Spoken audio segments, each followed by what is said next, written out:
success is out there, grab it by the balls. I have the pleasure to present to you Dr. Martin Luther King, Jr.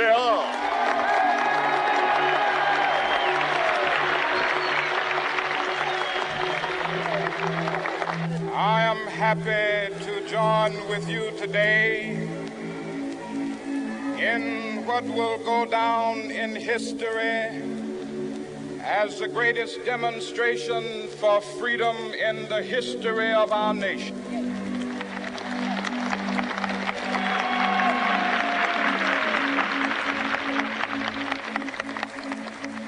Fivescore years ago, a great American in whose symbolic shadow we stand today signed the Emancipation Proclamation. This momentous decree came as a great beacon light of hope to millions of Negro slaves who had been seared in the flames of withering injustice. It came as a joyous daybreak to end the long night of their captivity. But 100 years later, the Negro still is not free. 100 years later, the life of the Negro is still sadly crippled by the manacles of segregation and the chains of discrimination. 100 years later, the Negro lives on a lonely island of poverty in the midst of a vast ocean of material prosperity. 100 years later, the Negro is still languished in the corners of American society and finds himself in exile in his own land. And so we've come here today to dramatize a shameful condition. In a sense, we've come to our nation's capital to cash a check.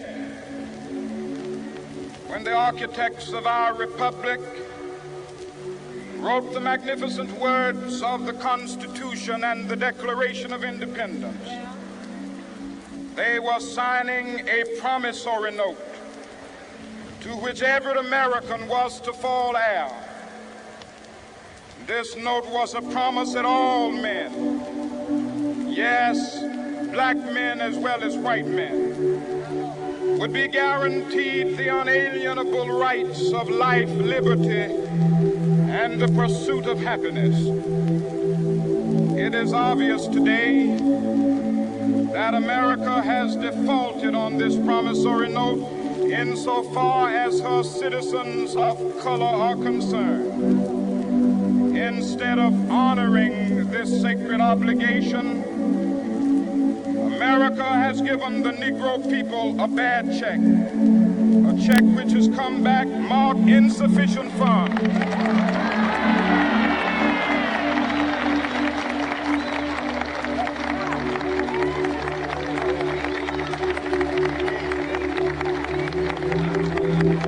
But we refuse to believe that the Bank of Justice is bankrupt. We refuse to believe that there are insufficient funds in the great vaults of opportunity of this nation. So we've come to cash this check, a check that will give us upon demand the riches of freedom and the security of justice.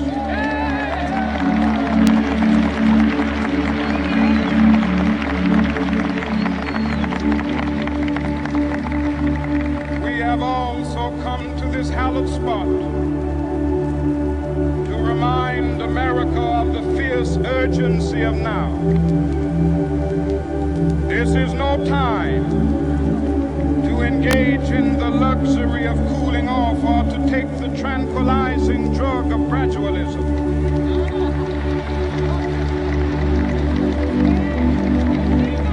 Now is the time to make real the promises of democracy. Now is the time the dark and desolate valley of segregation to the sunlit path of racial justice. Now is the time to lift our nation from the quicksands of racial injustice to the solid rock of brotherhood. Now is the time to make justice a reality for all of God's children. It would be fatal for the nation to overlook the urgency of the moment. This sweltering summit of the Negro's legitimate discontent will not pass until that is an invigorating autumn of freedom and equality. 1963 is not an end, but a beginning. Those who hope that the Negro needed to blow off steam and will now be content will have a rude awakening if the nation returns to business as usual.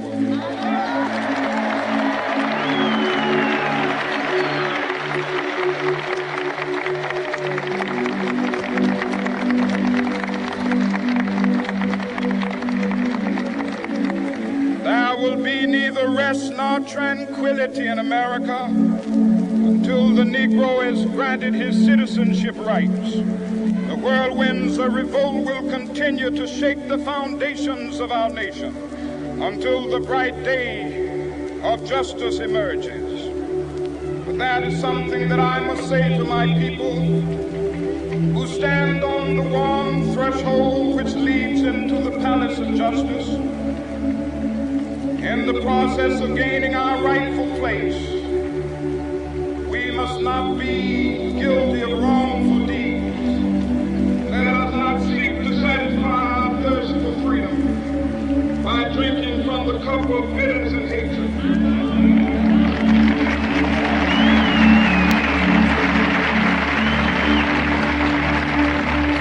We must forever conduct our struggle on the high plane of dignity and discipline. We must not allow our creative protest to degenerate into physical violence. Again and again, we must rise to the majestic heights of meeting physical force with soul force. The marvelous new militancy which has engulfed the Negro community must not lead us to a distrust of all white people. For many of our white brothers, as evidenced by their presence here today, have come to realize that their destiny is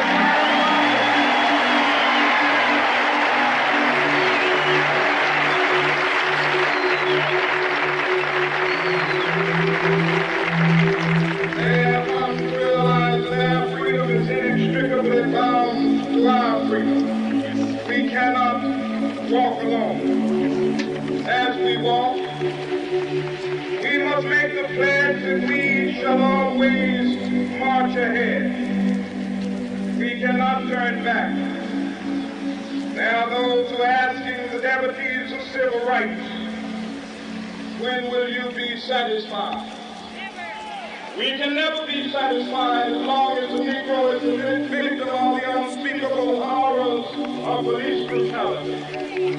We can never be satisfied as long as our body is heavy with the fatigue of travel, cannot gain lodging in the motels of the highways and the hotels of the city.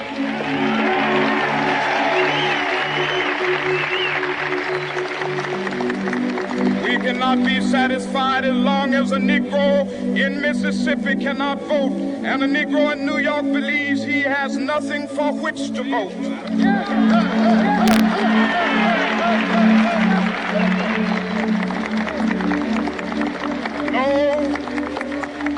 No, we are not satisfied, and we will not be satisfied until justice rolls down like waters and righteousness like a mighty stream.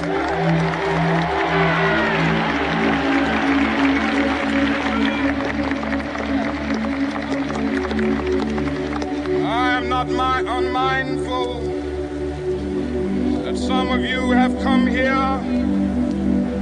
out of great trials and tribulations. Some of you have come fresh from narrow jail cells. some of you have come from areas where your quest for freedom left you battered by the storms of persecution and staggered by the winds of police brutality. You have been the veterans of creative suffering. Continue to work with the faith that unearned suffering is redemptive. Go back to Mississippi. Go back to Alabama. Go back to South Carolina. Go back to Georgia. Go back to Louisiana. Go back to the slums and ghettos of our northern cities, knowing that somehow this situation can and will be changed. Let us not wallow in the valley of despair. I say to you today, my friend,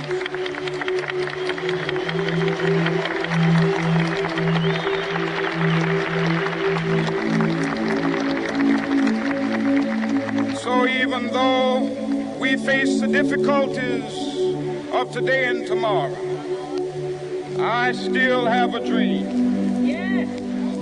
It is a dream deeply rooted in the American dream. I have a dream that one day this nation will rise up and live out the true meaning of its creed. We hold these truths to be self-evident, that all men are created equal.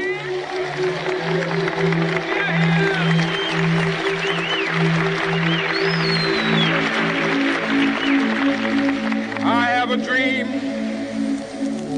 that one day on the red hills of Georgia, the sons of former slaves and the sons of former slave owners will they be able to sit down together at the table of brotherhood. I have a dream that one day,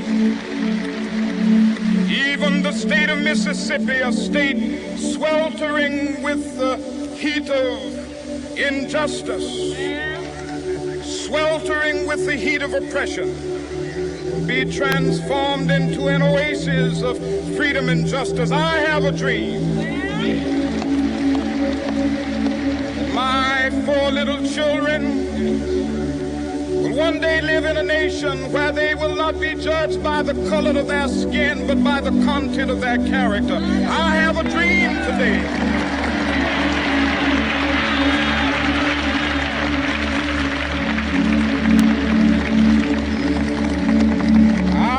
A dream that one day down in Alabama, with its vicious racists, with its governor having his lips dripping with the words of interposition and nullification, one day right there in Alabama, little black boys and black girls will be able to join hands with little white boys and white girls as sisters and brothers. I have a dream today.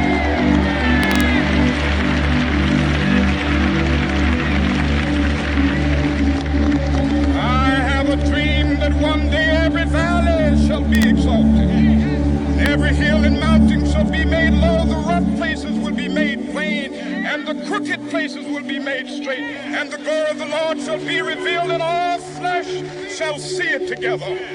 This is our hope. This is the faith that I go back to the South with.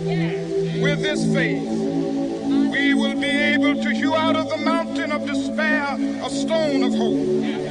With this faith, we will be able to transform the jangling discords of our nation into a beautiful symphony of brotherhood. With this faith, we will be able to work together, to pray together, to struggle together, to go to jail together, to stand up for freedom together, knowing that we will be free one day. This will be the day. This will be the day when all of God's children will be able to sing with new meaning, my country, tears of thee. Sweet land of liberty, of thee I sing. Land where my fathers died, land of the pilgrim's pride. From every mountainside, let freedom ring. And if America is to be a great nation, this must become true. So let freedom ring. From the prodigious hilltops of New Hampshire, let freedom ring. from the mighty mountains of New York. Let freedom ring from the heightening Alleghenies of Pennsylvania. Let freedom ring from the snow-capped Rockies of Colorado. Let freedom ring from the curvaceous slopes of California. But not only that, let freedom ring from Stone Mountain of Georgia. Let freedom ring from Lookout Mountain of Tennessee. Let freedom ring from every hill and molehill of Mississippi, from every mountainside. Let freedom ring, and when this happens, when we allow freedom to ring, when we let it ring from every village and every hamlet, from every state and every city, we will be able to speed up that day when all of God's children, black men and white men, Jews and Gentiles,